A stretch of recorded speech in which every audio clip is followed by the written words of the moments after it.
what's the punchline of all this, right?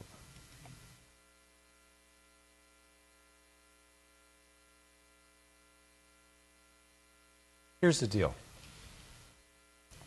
Every college campus in America has courses titled Marxian Economic Thought, Capitalism, Socialism, and Democracy, blah, blah, blah. And there's this enormous perception out there that somehow socialism is a kinder, gentler way to run the economy. And that really capitalism is bad and only tolerated by a benevolent government. And the only thing I would like to ask is for a little empirical evidence to support that.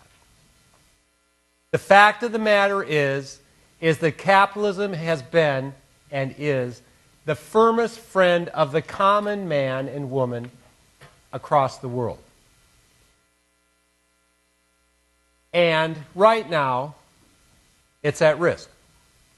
So, what to do about it? One thing you can do about it is nothing. You can just hang back and say, it's not my fault, I was there, but it wasn't my deal. But I'll tell you what I did when I was your age. There was a war in Vietnam that we didn't think was a good idea, and we said so. And actually, we shut it down. And people were treating the environment like a toilet, and we changed some of the rules. And there were some really bad practices and laws regulating who could vote and who couldn't, and now Barack is president. So the question I've got for you all is, now that it's your turn, what are you going to do?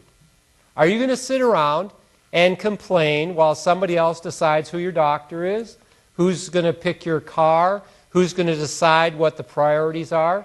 Are you going to sit around and take it, or are you going to say something? Now, everybody thinks that everything is new and nothing has ever happened before. Actually, I've seen this before. And there's a little clip that I'm going to end with. I want to show you about this. And it's a real simple message that I think you should hear.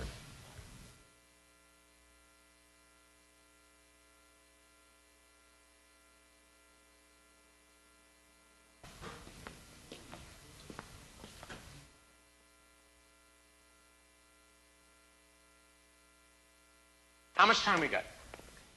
Yesterday, for further consultations with his government, he returned to the Vienna.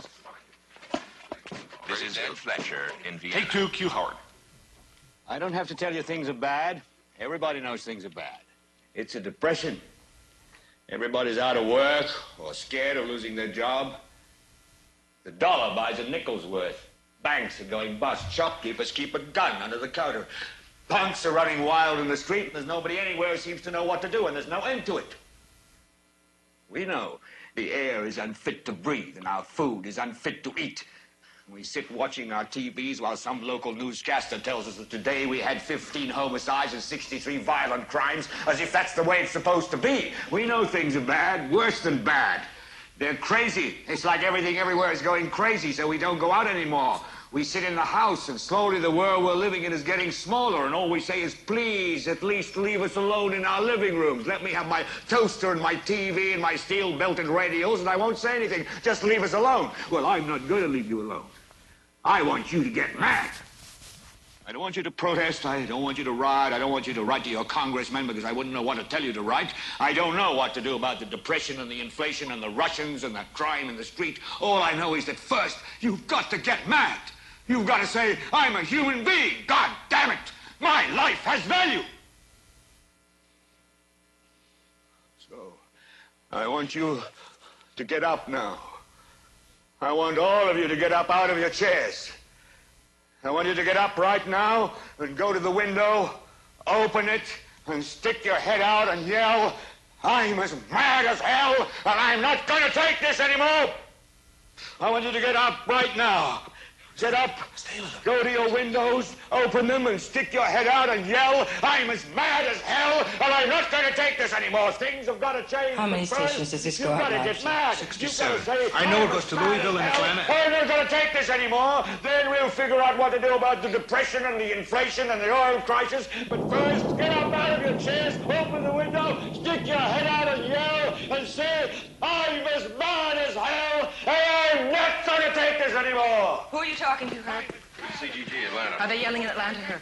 Are they yelling in Atlanta, Ted? But first, you've got to get mad. You've got to say, I'm as mad as hell, and I'm not going to take this anymore. They're yelling in Baton Rouge. Get up out of your... Son of a bitch! We struck the mother lode! Stick your head out of the window, open it, and stick your head out and keep yelling and yell, I'm as mad as hell. I'm not going to take this anymore. Just get up from your chairs right now. Go to Where the you window. going? I want to see if Everybody anybody's just go yelling. to the window, open it, and stick your head out and yell and keep yelling.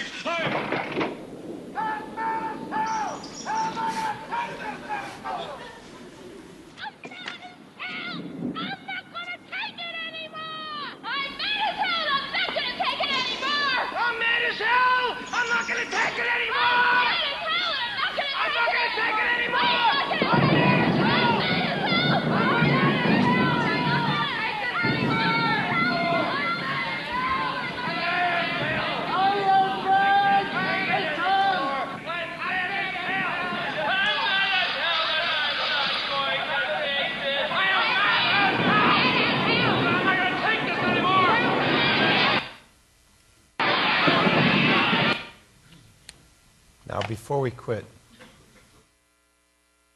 so what's the punchline? I don't really need you to stick your head out the window and start changing the world today, but I do have a suggestion. It's my favorite quote from Yogi Berra, and I think it's something that you should think about.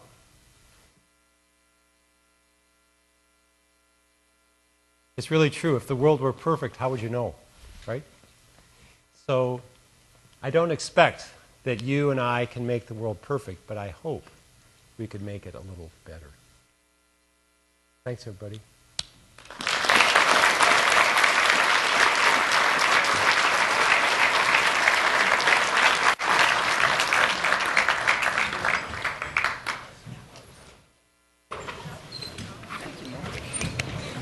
I'm mad as hell. I'm not going to take it anymore. Well, you kept me entertained, that's for sure. You think it was over the top? Good. Good clips.